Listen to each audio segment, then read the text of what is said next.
اعوذ باللہ من الشیطان الرجیم بسم اللہ الرحمن الرحیم۔ جیسا کہ آپ نے پہلی دو ویڈیوز میں دیکھا ہے کہ میں نے محمدی طریقے کی جو نماز کا طریقہ ہے محمدی، وہ میں نے ریڈنگ کی تھی۔ آج اس کا میں آگے سے کنٹینیو کروں گی۔ آج کی جو میں ریڈنگ کرنے لگی ہوں وہ ہے نماز محمدی صلی اللہ علیہ وآلہ وسلم کا سنت قوما۔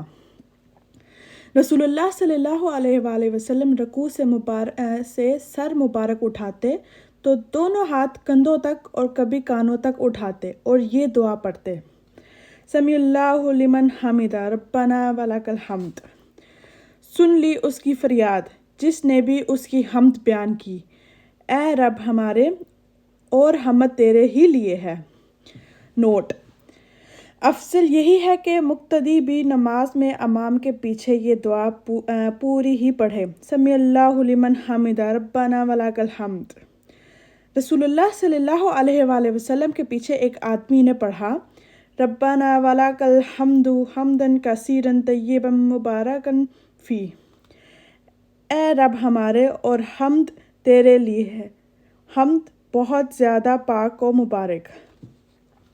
اس پر رسول اللہ صلی اللہ علیہ وآلہ وسلم نے فرمایا: میں نے 30 سے زیادہ فرشتوں کو اس کا ثواب لکھنے میں جلدی کرتے اور ایک دوسرے پہ سبقت لیتے ہوئے دیکھا ہے۔ قوما میں ہاتھ سیدھے چھوڑنے پر امت کا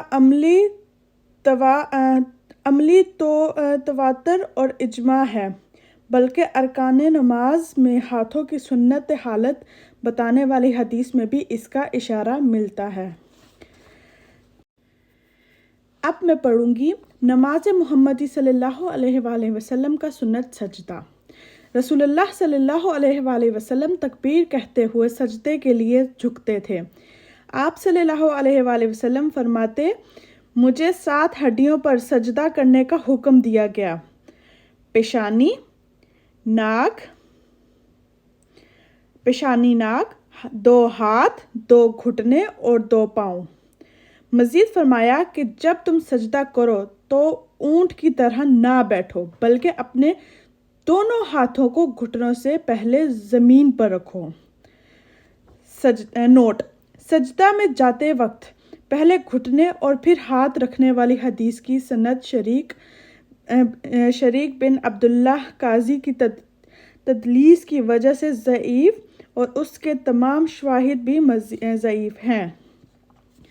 رسول اللہ صلی اللہ علیہ وآلہ وسلم سجدے میں ناک اور پیشانی زمین پر خوب جما کر رکھتے، اپنے بازوؤں کو اپنے پہلو سے دور رکھتے اور دونوں ہتھیلیاں کندھوں کے برابر زمین پر رکھتے، اور کبھی اپنے دونوں ہتھیلیوں کو اپنے کانوں کے برابر رکھتے، اور سجدے میں اپنے ہاتھ زمین پر رکھتے تو نہ تو انہیں بچھاتے اور نہ بہت سمیٹتے، اور آپ صلی اللہ علیہ وآلہ وسلم کی انگلیوں کو قبلہ رخ رکھتے اور پاؤں کی دونوں ایڑیاں ملا لیتے تھے۔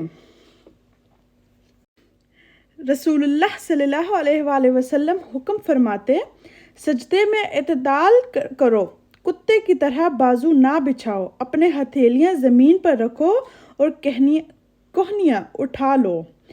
نوٹ: اس صحیح حدیث کے واضح حکم کے تحت عورتیں بھی سجدوں میں بازو نہ بچھائیں۔ مزید یہ کہ مردوں اور عورتوں کی نماز کے طریقے میں کوئی فرق نہیں ہے، اور اس ضمن میں جتنی بھی روایات پیش کی جاتی ہیں وہ سب ضعیف ہیں، جبکہ صحیح حدیث میں واضح حکم ہے: نماز اس طرح پڑھو جس طرح محمد صلی اللہ علیہ وآلہ وسلم کو پڑھتے ہوئے دیکھتے ہو۔ رسول اللہ صلی اللہ علیہ وآلہ وسلم سے سجدوں میں درج ذیل دعائیں ثابت ہیں، لہٰذا ان میں سے کوئی ایک دعا کم از کم 3 مرتبہ یا تمام ہی پڑھ لیں۔ رسول اللہ صلی اللہ علیہ وآلہ وسلم یہ دعا پڑھنے کا حکم دیتے: سبحان اللہ، سبحان ربی الاعلیٰ، پاک ہے میرے رب اعلیٰ، سبحانک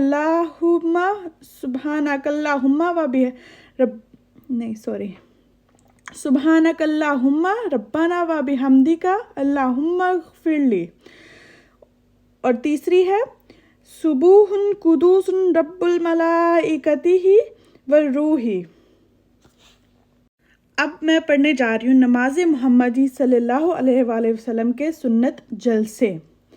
رسول اللہ صلی اللہ علیہ وآلہ وسلم تکبیر کہہ کر سجدے سے سر مبارک اٹھاتے اور جلسہ میں اپنا بایاں پاؤں بچھا کر اس پر بیٹھ جایا کرتے۔ رسول اللہ صلی اللہ علیہ وآلہ وسلم جلسہ میں یہ دعا پڑھتے: رب اغفرلی، اے رب مجھے بخش دے۔ نوٹ: رب اغفرلی کے بعد یہ دعا پڑھنا بھی بالکل صحیح ہے۔ اللہم اغفرلی ورحمنی واہدینی وعافینی وارزقنی۔ اے اللہ مجھے بخش دے اور مجھ پر رحم فرما اور میری رہنما فرما اور مجھے عافیت میں رکھ اور مجھے رزق عطا فرما۔ رسول اللہ صلی اللہ علیہ وآلہ وسلم دوسرے سجدے کے بعد بھی بیٹھنے یعنی جلسہ استراحت کو نہ صرف نماز کے سکون کا حصہ قرار دیتے بلکہ اس کا حکم بھی فرمایا کرتے۔ رسول اللہ صلی اللہ علیہ وآلہ وسلم طاق راتوں میں جلسہ استراحت کے بعد زمین پر دونوں ہاتھ رکھ کر اعتماد کرتے ہوئے اگلی رکعت کے لیے اٹھا کرتے تھے۔ اب نماز محمدی صلی اللہ علیہ وآلہ وسلم کا سنت تشہد۔ رسول اللہ صلی اللہ علیہ وآلہ وسلم جب بھی تشہد کے لیے بیٹھتے تو آپ صلی اللہ علیہ وآلہ وسلم اپنے دونوں ہاتھ اپنے دونوں رانوں پر رکھتے، کبھی دایاں ہاتھ دائیں گھٹنے پر اور کبھی بایاں ہاتھ بائیں گھٹنے پر رکھتے، پھر دائیں انگوٹھے کو درمیانی انگلی سے ملا کر ہلکا بناتے۔ آپ صلی اللہ علیہ وآلہ وسلم اپنی شہادت کی انگلی کو تھوڑا سا جھکا دیتے اور انگلی سے اشارہ کرتے ہوئے اس کے ساتھ تشہد میں دعا کرتے اور انگلی کو آہستہ آہستہ حرکت بھی دیتے اور اس طرح اس کی طرف دیکھتے رہتے تھے۔ نوٹ: لا الہ پہ انگلی اٹھانا اور الا اللہ پر رکھ دینا کسی حدیث سے ثابت نہیں ہے۔ اس کے برعکس صحیح احادیث سے یہ ثابت ہوا کہ مکمل تشہد میں ہلکا بنا کر شہادت کی انگلی مسلسل اٹھائی جائے۔ رسول اللہ صلی اللہ علیہ وآلہ وسلم تشہد میں درج ذیل دعا کو بالکل قرآن کی طرح تاکید سکھایا کرتے تھے: التحیات للہ والصلوات والطیبات السلام علیک ایھا النبی ورحمۃ اللہ وبرکاتہ، السلام علینا وعلی عباد اللہ الصالحین، اشہد ان لا الہ الا اللہ واشہد ان محمدًا عبدہ ورسولہ۔ اللہ کے ہی لیے ہے تمام تحفے، زبانی عبادتیں اور نمازیں، بدنی عبادتیں اور پاک چیزیں، مالی عبادتیں۔ سلام ہو اے نبی، آپ نبی صلی اللہ علیہ وآلہ وسلم، آپ صلی اللہ علیہ وآلہ وسلم پر اور اللہ کی رحمت اور اس کی برکتیں ہوں۔ سلام ہو ہم پر اور اللہ کے نیک بندوں پر۔ میں گواہی دیتا ہوں کہ نہیں کوئی معبود سوائے اللہ کے، اور گواہی دیتا ہوں محمد صلی اللہ علیہ وآلہ وسلم اس کے بندے اور اس کے رسول ہیں۔ رسول اللہ صلی اللہ علیہ وآلہ وسلم آخری تشہد میں بائیں پاؤں کو دائیں پاؤں کے نیچے سے باہر نکال کر بائیں کو لہے پر بیٹھ جاتے اور دائیں پاؤں کا پنجہ قبلہ رخ کر لیتے۔ اور دائیں پاؤں کا پنجہ قبلہ رخ کر لیتے۔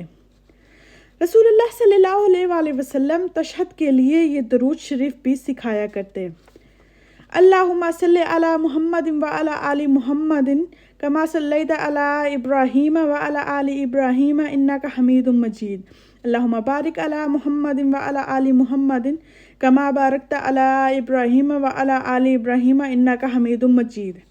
اے اللہ رحمت بیج محمد پر، محمد صلی اللہ علیہ وآلہ وسلم پر اور آل محمد صلی اللہ علیہ وآلہ وسلم پر جیسا کہ تو نے رحمت نازل فرمائی ابراہیم علیہ السلام پر اور آل ابراہیم علیہ السلام پر، بے شک تو تعریف والا بزرگی والا ہے۔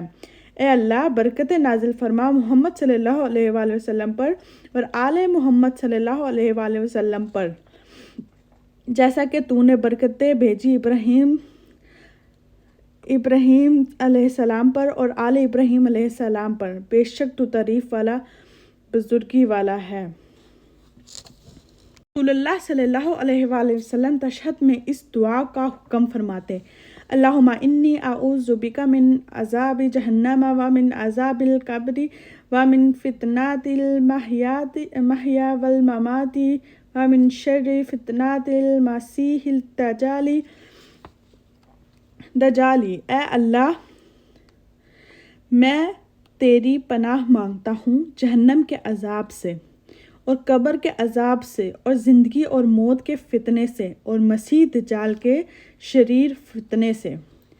رسول اللہ صلی اللہ علیہ وآلہ وسلم کی اکثر اوقات میں دعا انہی الفاظ میں ہی ہوا کرتی تھی: اللہم ربنا آتنا فی الدنیا حسنۃ وفی الآخرۃ حسنۃ وقنا عذاب النار۔ اے رب ہمارے عطا فرما ہمیں دنیا میں بھلائی اور آخرت میں بھلائی، اور بچا لے ہمیں دوزخ کی آگ کے عذاب سے۔ نوٹ: رسول اللہ صلی اللہ علیہ وآلہ وسلم نے ان دعاؤں کے علاوہ بھی کوئی اور دعا جو قرآن و سنت سے ثابت ہونے کی اجازت مرحت فرمائی ہے۔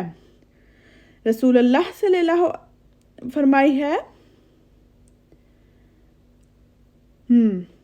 صحیح رسول اللہ صلی اللہ علیہ وآلہ وسلم کے دعا کے بعد دائیں اور بائیں دونوں طرف انہی الفاظ کے ساتھ سلام پھیر کر نماز محمدی صلی اللہ علیہ وآلہ وسلم مکمل فرماتے تھے: السلام علیکم ورحمۃ اللہ، اور اللہ کی رحمت ہو۔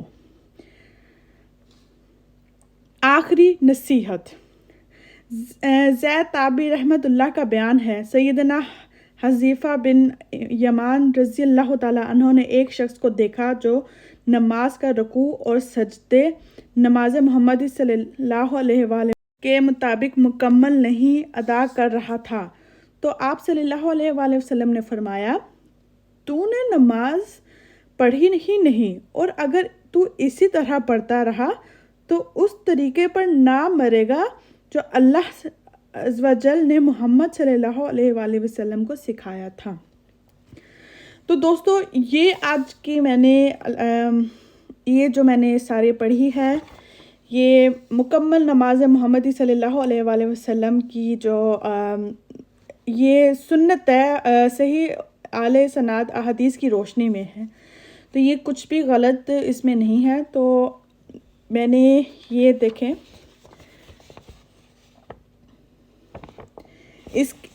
جو میں نے جملے پڑھے، جو میں نے آپ کے لیے پڑھا، آگے صاف صاف لکھا جاتا تھا کہ یہ صحیح حدیث ہے، صحیح مسلم ہے، اور حدیث کا نام بھی لکھا جیسے کہ یہ آپ دیکھ سکتے ہیں، جامع ترمذی حدیث 256 کے تحت، کہ مطلب کہ یہاں پر لکھا گیا ہے کہ یہ کہاں پر حدیث ہے اور کیسے حدیث ہے، تو اس کا مطلب ہے کہ اس میں کچھ بھی جھوٹ نہیں ہے۔ تو آج کے لیے اجازت دیں، مجھے آپ لوگ کمنٹ میں بتائیں کہ میں نیکسٹ ٹائم آپ کے لیے کیا پڑھوں، کون سی سٹوری پڑھوں، اور اگر میں اور یہ بھی بتا دوں کہ میں 3 ڈفرینٹ لینگویجز میں پڑھ سکتی ہوں، لائک اردو میں پڑھ سکتی ہوں، انگلش میں پڑھ سکتی ہوں، اور جرمن لینگویج میں بھی پڑھ سکتی ہوں۔ اگر آپ میں سے کسی کی اور خواہش ہے کہ یہ بک ہمارے لیے پڑھ دیں، اس کو سٹوری کو پڑھ دیں، یا پھر اس کو ایسے پڑھ دیں، تو مجھے کمنٹ میں ضرور بتائیے گا۔ اصل مقصد میرا یہ ویڈیوز بنانے کا یہ ہے کہ جیسے کہ میں ہوں، مجھے اکثر پرابلم ہوتی ہے کہ جب میں خود پڑھتی ہوں تو مجھ سے پڑھا نہیں جاتا، اس لیے تو مجھے پڑھنے کے لیے اونچی آواز چاہیے ہوتی ہے۔ میں جب خود اونچی آواز سے پڑھتی ہوں تو اوپر سے پڑھ کے میں جب نیچے کی طرف آ جاتی ہوں تو نیچے پہنچ جاتی ہوں تو میں بھول جاتی ہوں کہ اوپر ہوا کیا۔ تو اس وجہ سے اگر میرے لیے کوئی اور یہ سٹوری پڑھ کے یا بک پڑھ کے بتا دے تو مجھے پھر پتہ چل جاتا ہے کہ اس سٹوری میں ایسے ہے یا اس بک میں یہ بتایا گیا۔ تو ظاہری بات ہے میرے جیسے اور بھی بہت سارے لوگ ہوں گے جن کو سننے کا شوق ہوتا ہوگا، اور میرا اصل مقصد تو یہ بنانے کا تھا کہ میں بچوں کے لیے بیڈ ٹائم سٹوریز کروں، کہ ایسے ہی پڑھ کے بچوں کے لیے بیڈ ٹائم سٹوریز جو اسلامی بیڈ ٹائم سٹوریز ہوتی ہیں، میں نے ابھی وہ بکس آرڈرز کروائی ہیں جس میں ہمارے سارے نبی اور رسول کی جو سی ہے وہ سٹوریز ہیں، اور انشاءاللہ میں کوشش کروں گی کہ وہ جلد سے جلد آ جائیں اور میں نیکسٹ جو ہیں وہ سٹوریز بھی پڑھوں۔ آج کے لیے اتنا ہی، کل ملاقات ہوگی، اللہ حافظ۔